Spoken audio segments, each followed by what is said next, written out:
gitu. Tetapi intinya yang saya tangkap itu, ini adalah perubahan zaman, ini adalah perubahan generasi, dan ini adalah akselerasi teknologi yang sebelumnya mungkin kita tidak pernah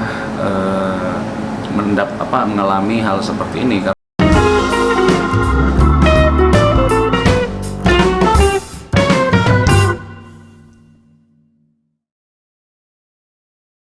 Assalamualaikum warahmatullahi wabarakatuh.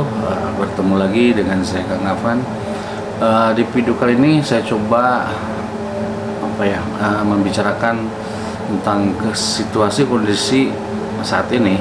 Jadi masih membahas situasi COVID, dan saya sepertinya memiliki pandangan berbeda tentang situasi saat ini gitu.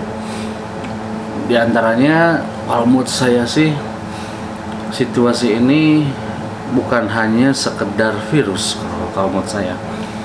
Jadi selain dari virus itu, menurut saya yang paling berbahaya adalah ketakutannya.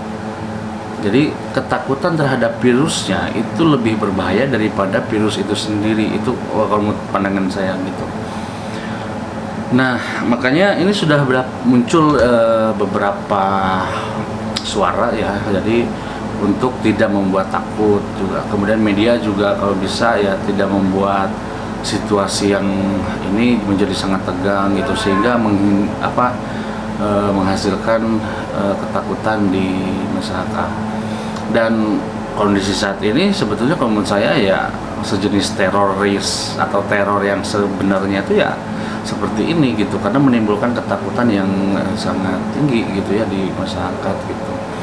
Nah, kemudian juga saya lihat kondisi saat ini bukan hanya sekedar virus COVID atau corona ya, tetapi juga seolah-olah yang saya tangkap itu ini merupakan seleksi alam,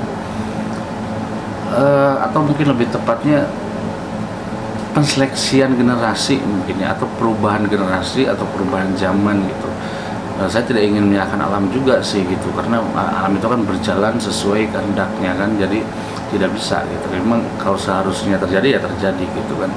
Tetapi yang saya tangkap di sini adalah adanya akselerasi teknologi dari sebelumnya ke yang teknologi yang ke depan gitu ya. Jadi orang dirubah mindset betul-betul dan dipaksakan merubah mindsetnya untuk penggunaan teknologi itu secara drastis gitu, sehingga yang tidak open minded terhadap itu gitu, saya kira itu akan ketinggalan. Pada akhirnya mungkin ada orang-orang yang memang akan bisa beradaptasi dengan percepatan teknologi ini gitu ya. Misalnya begini, saya memprediksi bahkan beberapa profesi itu ke depan pasca COVID ini kemungkinan akan hilang gitu ya, dan mungkin akan digantikan dengan konsep online ataupun sistem komputer dan aplikasi dan apapun itulah gitu.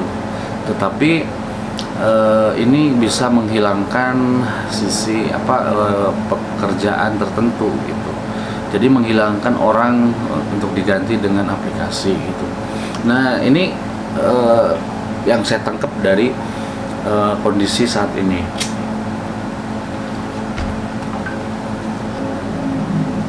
Kemudian dari sisi akselerasi teknologinya sendiri, saya lihat ini memang hampir di semua bidang ilmu gitu ya. Baik itu di pendidikan, kemudian ekonomi, kemudian segala macam ya. Saya kira ini diakselerasi di pendidikan saja. Mungkin sebelumnya kita ingat gitu bahwa kampus itu tidak boleh melakukan pembelajaran jarak jauh gitu, aturan kementerian ya kan. Tetapi saat ini berubah, bahkan kebalikannya gitu, tidak boleh lagi tatap muka. Nah, ini juga jadi yang saya tangkap itu memang dipaksakan untuk berubah mindset untuk mengikuti teknologi gitu kan. Jadi pola lama itu diganti dengan pola yang baru. Jadi semacam akselerasi generasi sih kalau saya bilang sih. Nah, kemudian juga di bidang ekonomi juga yang tadinya misalnya harus keluar ke pasar segala macam. Ini seolah-olah memang dipaksakan untuk secara online, meskipun belum semua untuk online. Nah, mungkin hanya tinggal masalah pertanian dan kebutuhan pokok yang saya kira itu masih cukup lambat akselerasinya gitu.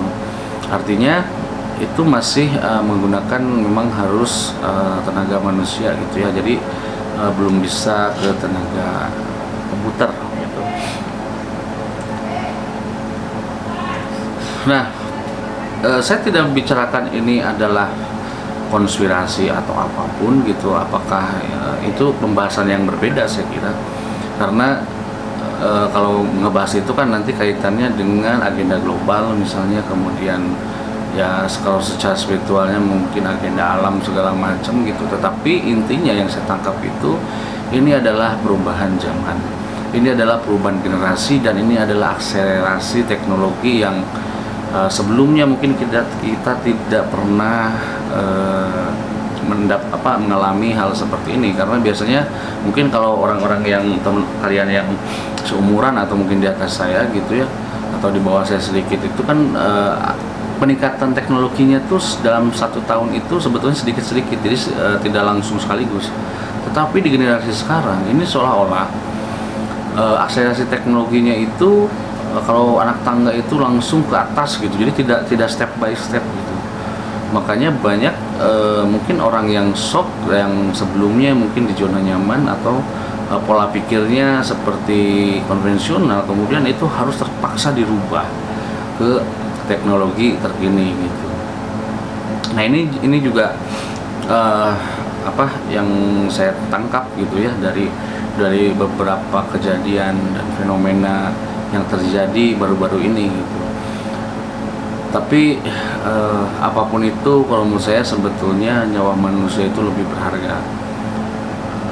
Karena ya apa jadinya teknologi kalau memang tidak ada manusianya sebetulnya. Jadi tetap manusia itu memegang kendali dari segala jenis teknologi. Jadi bukan teknologi yang mengendalikan manusia, tapi manusia yang mengendalikan teknologi gitu.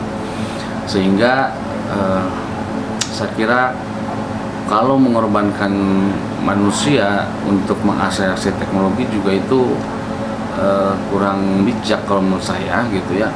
Karena ya seperti yang tadi bilang gitu ya, manusia harus yang mengendalikan teknologi, bukan teknologi mengendalikan manusia.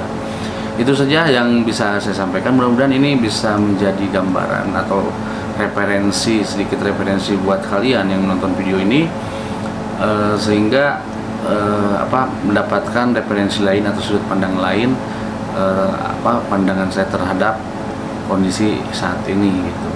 Mudah-mudahan bermanfaat, tetap sehat, tetap jaga kesehatan. Mudah-mudahan Allah tetap memberikan rezekinya kepada kita, sehingga kita tetap bisa seperti sedia kala. Allahumma biqla fa min thoriq. Wassalamualaikum warahmatullahi wabarakatuh.